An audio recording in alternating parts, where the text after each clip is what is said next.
Hello everybody, friends, the world, co-creators.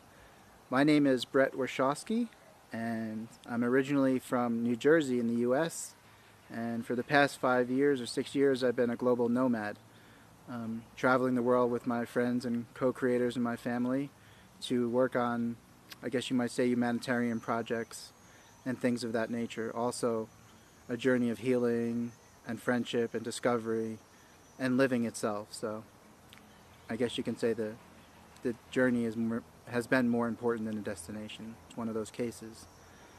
And my primary passions and purpose the last few years as part of this journey has been to co-create what's called socio-technological innovations. So this is internet technologies, social technologies, like how we make decisions together, how we self-organize together.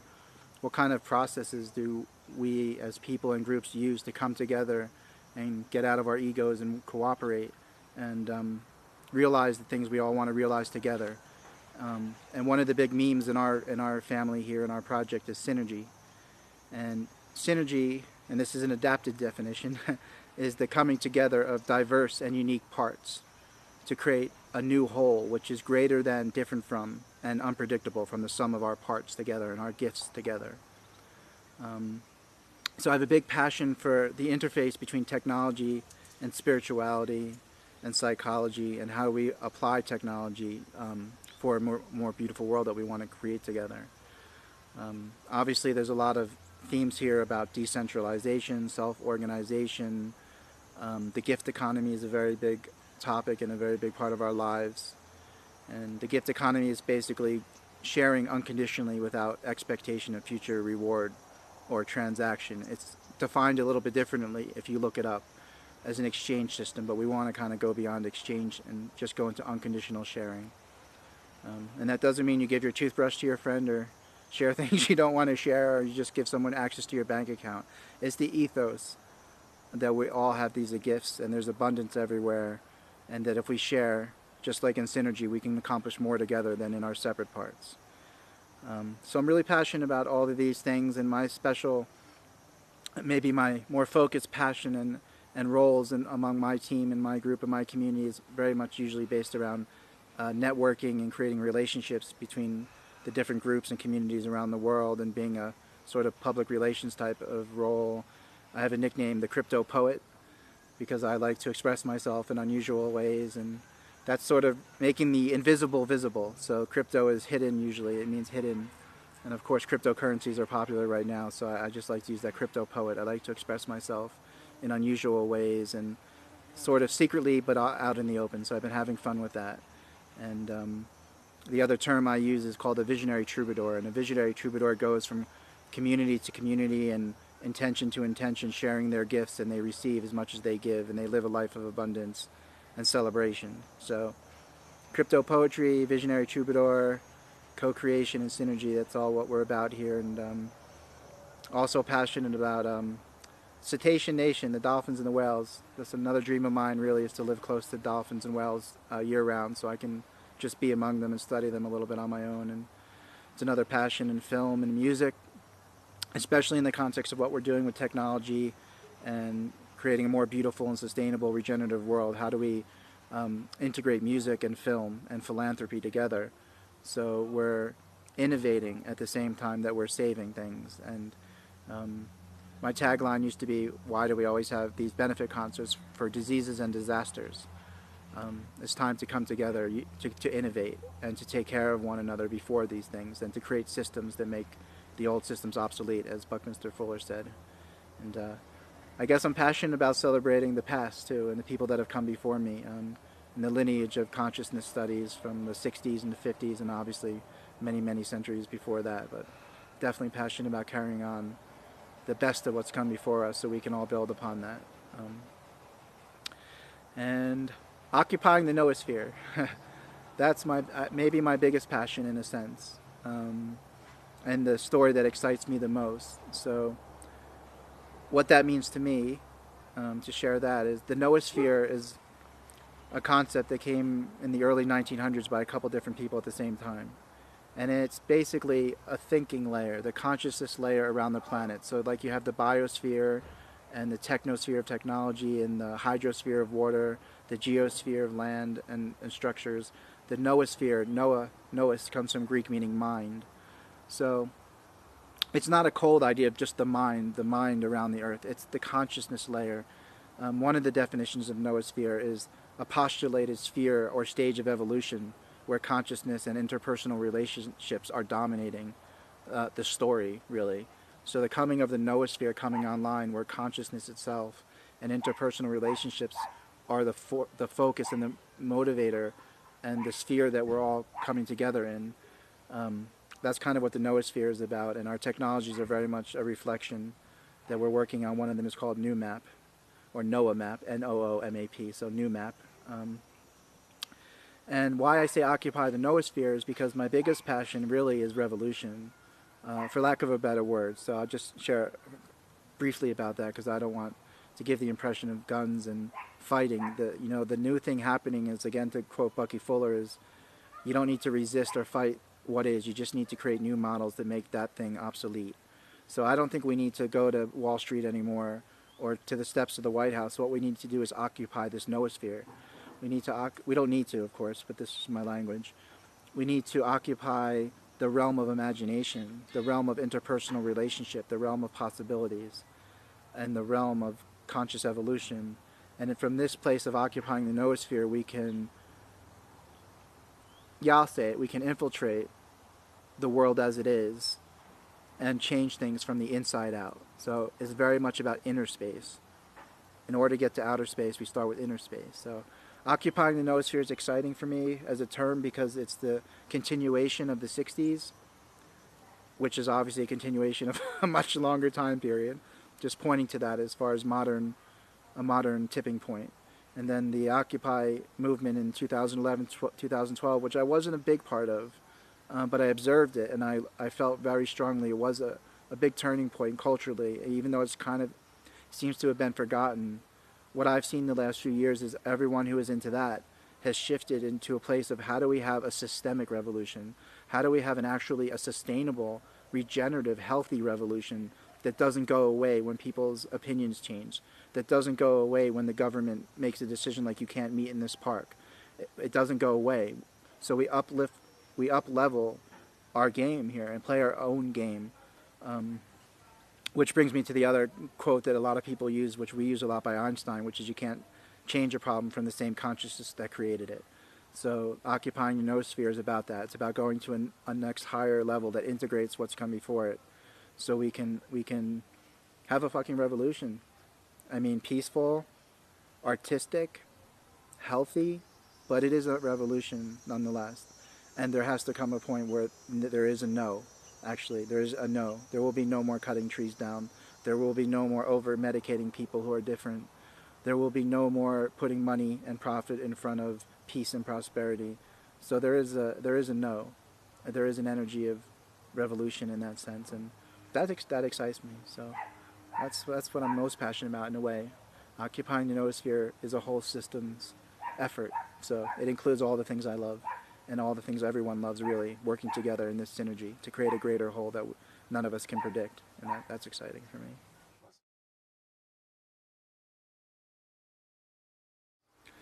What is the new paradigm to me? I'll be a little bit cheeky and say the new paradigm is a multi-paradigm. A friend of ours, Yasuhiko, I think uses the word trans-paradigm, and I'm not going to be using it the way he does. He's an absolute genius, and just the depth of genius. I've actually had a conversation with him where I have to tell him I'm not going to be carrying on your thoughts exactly, but the spirit of it, and that is there are many paradigms in the new paradigm. And even to quote Bucky again, his original vision for his world game was to make the world work for 100% of humanity. So whether that's possible or not, the purpose and the dream for me of a new paradigm is that it's multi-paradigm, it's trans-paradigm. It synergizes and includes different perspectives, different cultures, and allows everybody the freedom to express themselves. And somehow, and it's probably from this noospheric perspective, somehow we're all connected. We have a way to be individual, beautiful souls on this planet, each here for our own reason, and yet somehow we're working together. And this is not a utopian dream for me. So the new paradigm is a beautiful, beautiful paradox of individuality and unity, of collectivity and what people call autonomy. But the two can never be disentangled. It's like electricity and magnetism. They're working together hand in hand. And as a friend Kevin from the Light Beings community pointed out, this idea of complementarity, he was talking in the context of masculine and feminine, that they're actually not a 50-50. It's not about 50-50 partner. It's about the interlocking and steps. So the masculine brings the feminine and vice versa. Electricity creates more magnetism, which creates more electricity, which creates more magnetism. So for me, the new paradigm is almost about that, this very pioneering, unique, even selfish I, the need to exist for your own sake, and then having the context of caring about others and caring about the whole system together. So I and we interlocking and moving in step, and that thing that gets created is almost unspeakable or nameable. It's our actual experience. So the new paradigm is very much for me about multi-paradigms and this synergy that we talk about a lot. And ultimate freedom means prosperity and well-being. Everybody has opportunity. There is actual equality. And that can be complex and a weird topic, because equality doesn't always mean evenness, but it means equal opportunities to me for somehow. People get to choose, and if they need resources or they need to be well, they actually have access to those things. There's no in that, and actually in the new paradigm, which is oddly enough, from what I just said, the no revolution leading to the yes. Yes, everything's a yes, because everyone cares about everyone. And in caring about each other, we care about ourselves, which is the holographic nature of our existence. So the new paradigm is also very much holographic, what we call holonic here, because it holds in parts together. Holographic is a good word, and everyone's a piece of everybody else. And once we recognize that, it's okay to be an individual, and it's okay to look out for each other.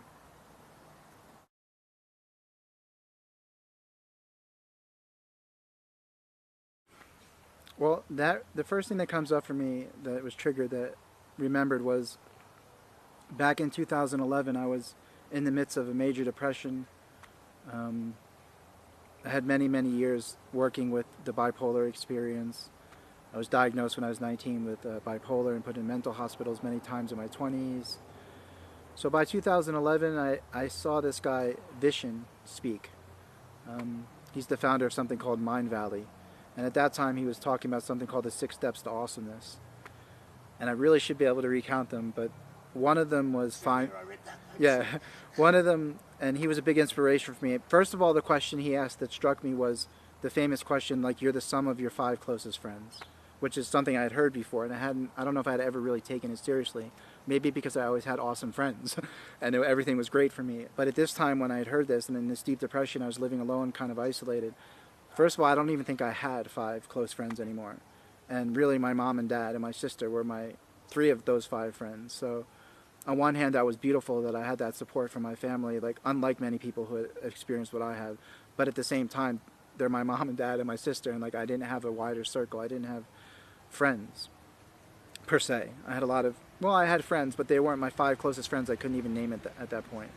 So he asked that question, and then he had these 6 steps to awesomeness. And one of them was, know what you want, have embodiment practices, and one of the other ones was find the right environment.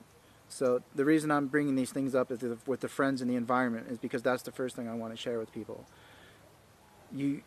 It's always harder to do things alone, and the biggest risk you can take is getting out of your comfort zone of like maybe your local, literally where you live, and the people you're used to being around, and go find other people. As Timothy Leary once said, go find the others. So it doesn't really matter if you're passionate about, I don't know, Amazon frogs, or technology, or race cars, or free energy, or taking care of homeless people in the inner city. It doesn't matter. But you want to know what you want out of life. And then go find it, go chase it down, per se, or let it come to you. There's different ways of looking at it. But seeking out the right environment and surrounding yourself with people that you resonate with, that are caring and open-minded, and either have the experience you're looking for, or are seeking the same experience you're looking for. Those are two, I think, guidelines. That's for me. That's the leap. That is actually the leap, and then you'll be working on the fears with them, because we still have them. I mean, like, I don't know if fear ever goes away in that sense, but your perception of it expands. Your ability to work with it or tolerate it expands. So obviously there's classic fears in this shift, like, how am I going to survive? Where's my money going to come from? Where am I going to live? And we don't always know the answer to those things. But as most of us have probably experienced in life, if you're with friends, this is the worst case scenario. You usually always have a place to stay. You always have somewhere to feed. And you don't want to live your whole life like worrying, thinking about where you're going to get your next meal. But on one hand, you do. And my wife Andrea just did a webinar, and her and the guy were talking about, he said, love the problem. We were talking about capitalism, leaving your job and things like that. And he said, we're not even worried about the solution right now. We need to love the problem. We need to love being poor. We need to love not having a job, because this is how we come up with the solutions and we be the change we want to see in the world. We actually have to step into what some people call poverty consciousness. And a lot of people have said that about our project because we didn't have funding or we wouldn't compromise. And I was like, I'm sorry. Poverty consciousness is thinking you can't step out of the matrix because you won't have money, or you won't have a job, or you won't find a way to survive. That's actually poverty consciousness. Not having money is fucking nothing. That's just easily something you can work with. So I'm here to say, people that talk about poverty consciousness being related to like just money, it's a bunch of bullshit. Poverty consciousness is, I'm going to stay in my comfy little space and not expand and not work and support the world and myself. That's poverty consciousness. And find your tribe, man. I think that's actually the best advice I can. Don't be it by yourself. Find your tribe.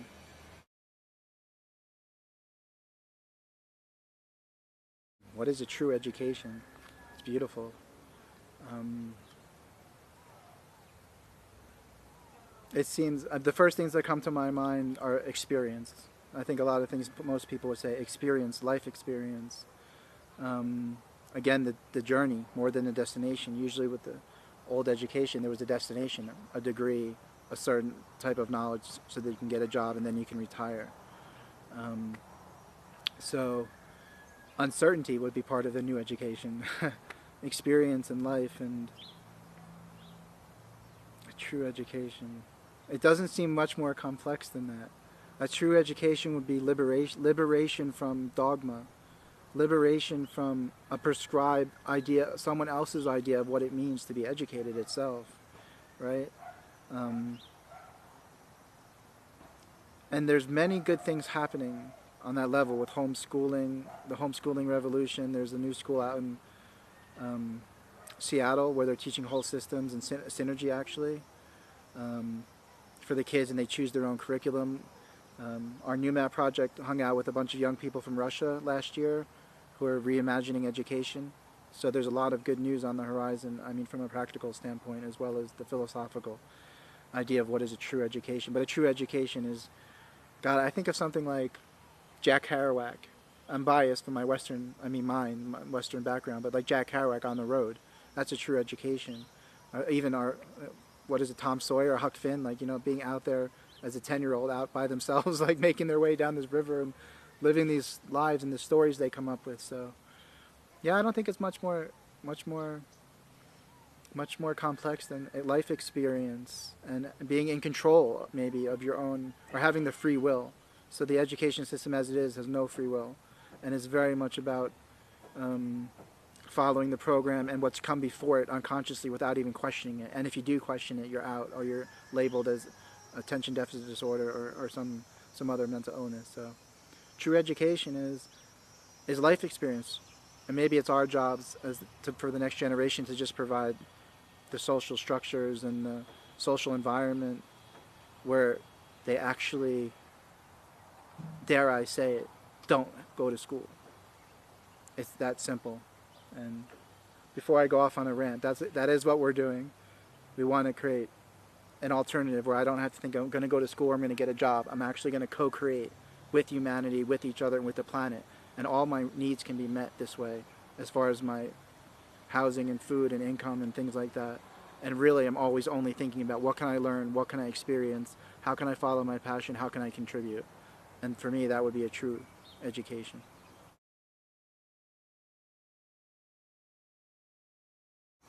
What is love? What is love? Did anyone do this yet? No. Will Ferrell, what is love? You have to be a Saturday Night Live fan. What is love? Boy, this is an age-old one, huh? I'm so biased.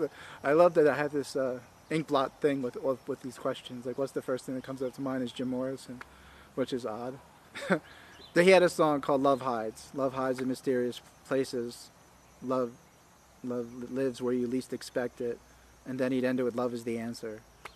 So my first answer is love is the answer to every question.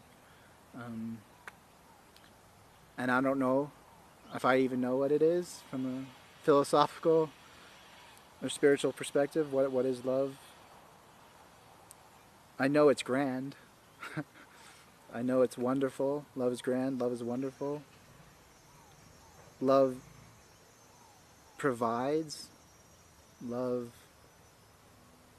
feels great. Love, I know love is many things to many people. Yeah, love is many things to many people. And to me, it's celebration, it's friendship. Aside from the idea of romantic love and more like love, what is love? It's the glue, it's a glue. A lot of people would say it's a glue that holds us together. Some people would say love is consciousness, but I'm not so sure about that. Love is many things to many people. And to me, it's grand, it's beautiful, and it's the place I like to be.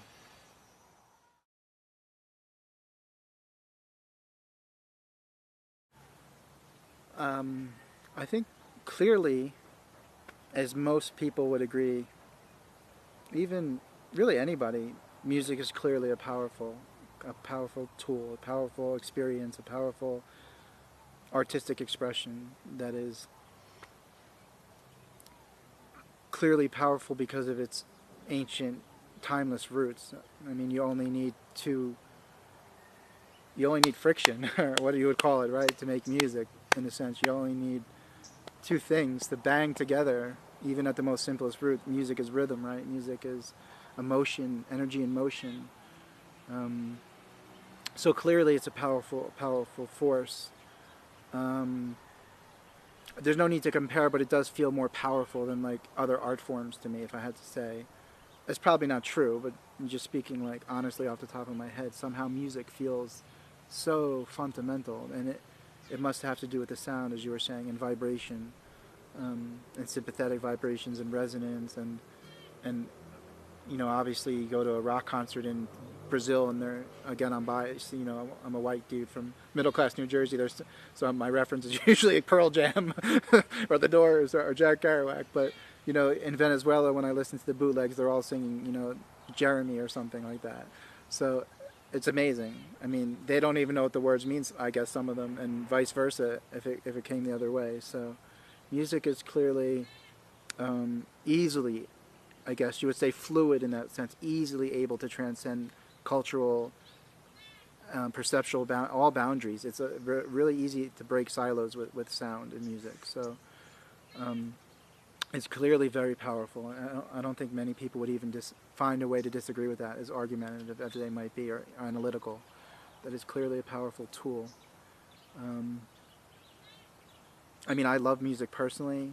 As I mentioned earlier in the interview, music and film together and philanthropy is something that personally I want to be a part of in the coming years. And there's a famous quote by, I think, was it Jimi Hendrix? I think they said that was the power of love.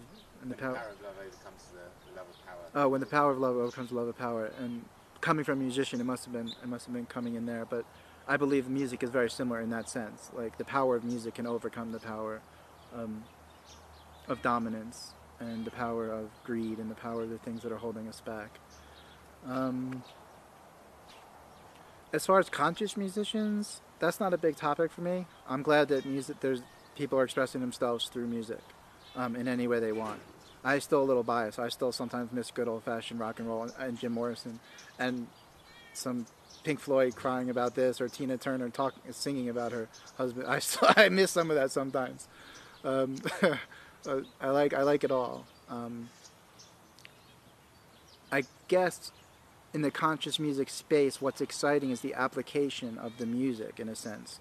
In this new world of decentralization and sharing and synergy, it's like, how can artists and other people work together, just like these benefit concerts? So like, what else can the music do besides just play over a radio or play through a streaming? The actual consciousness of the musicians and the purpose of the musicians is now expanded. So they're not just making a record. They do love music and they do love that form of expression, but there's also other motivations. Like, my music can be performed at a concert that can raise funds to create new innovations. Like, my music can be part of a soundtrack that highlights awareness for the cleaning the ocean. So I guess that's where the conscious music comes in for me. It's not so much about the music, but it's the musicians and their intentions, and that they're, again, whole systems thinkers. Where I bring up Bucky again. How fucking genius was Bucky Fuller? I wish I could do a quote for quote, but he defined designers as like, you know, a hybrid of artists, inventors, economists, and something else. And it's like, that's what a conscious musician is. They're not just a musician, really. I think they're whole systems artists. So they're not just thinking about, how do I play for a crowd, or how do I write a great song. That, yes, and how does my music interface? How does my craft interface and synergize with other projects and other things? So.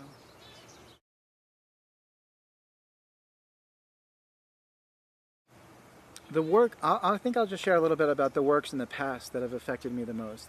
I'm not reading as much as I used to. In my 20s, when I was isolated with this mental illness experience, that one of the benefits was I got to actually do my own education.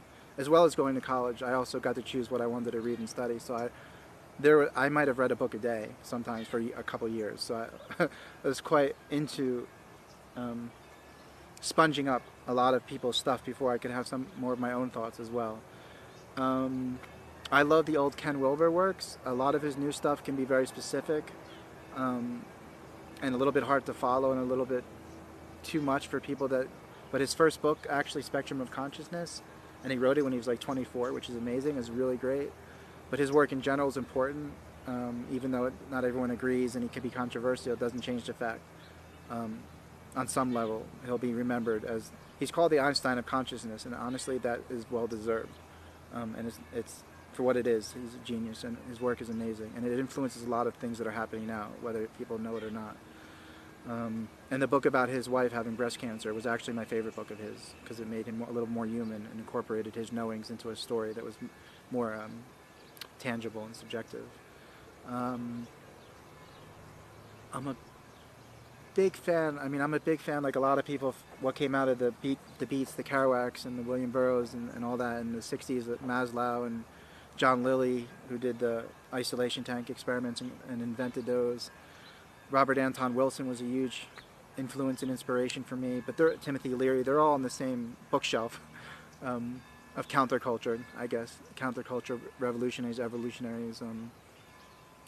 And in the past few years, we've had a lot of inspiration from Barbara Marx Hubbard, and through her lineage, there's the Bucky Fuller's. I haven't read a lot of Bucky Fuller's work, to be honest. It's actually too dense for me and beyond my actual current capabilities. But I can certainly see his essence and his genius, and boy, is he alive right now in the, whatever you want to call it, collective consciousness or the morphogenetic field.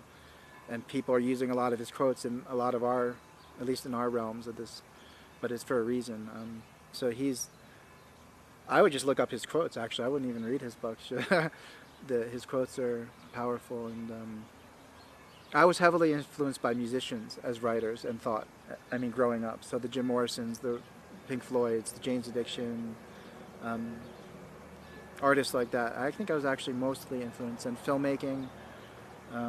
Boy, I just love all kinds of films, really, except for horror. I'm not into horror. What filmmakers? I'm a big Paul Thomas Anderson fan for modern filmmakers. Kubrick, of course, some of his style, Martin Scorsese, but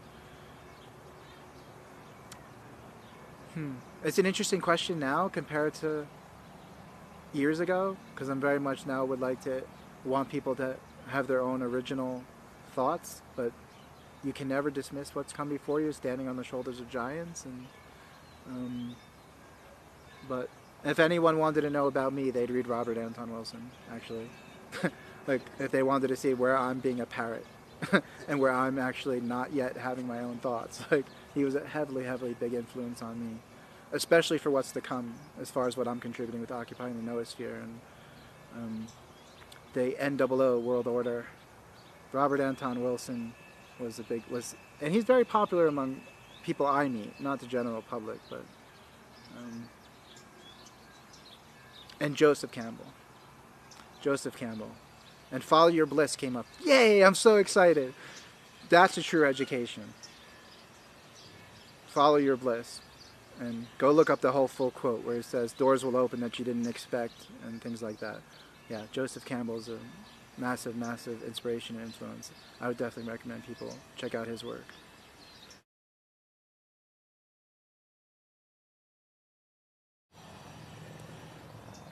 Follow your bliss. Don't, I was going to say don't listen to anybody. I actually resonate mostly with Jesus when he says the kingdom of heaven is within. And what that means for me is literally, and this comes from also my experience in the mental health, both in the mental health industry and the actual journey of the mental health experience, which is true.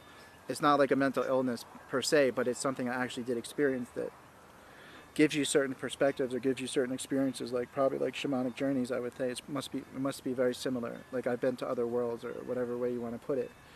But the reason I say that in the context of the kingdom of heaven is within is that I actually truly believe that there is not anything, literally, that some other, whether it's a person, a book, a movie, a politician, a rock star, a filmmaker, a hero, even a Gandhi or Mother Teresa or Martin Luther King or your next door neighbor. Everyone's perspective is valid to a certain degree, and there's truth in what everyone has to say. But if you want to know the truth, if you want to know what's true for you, all of those people and all of those resources are only pointers for me to what is truth for an individual.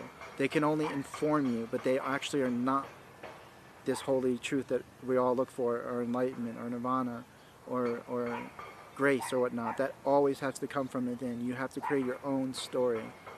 And your story's not about it being right or wrong or accurate. It's just your truth. So, for me, the kingdom of heaven is within. And I'm down with Jesus on that point.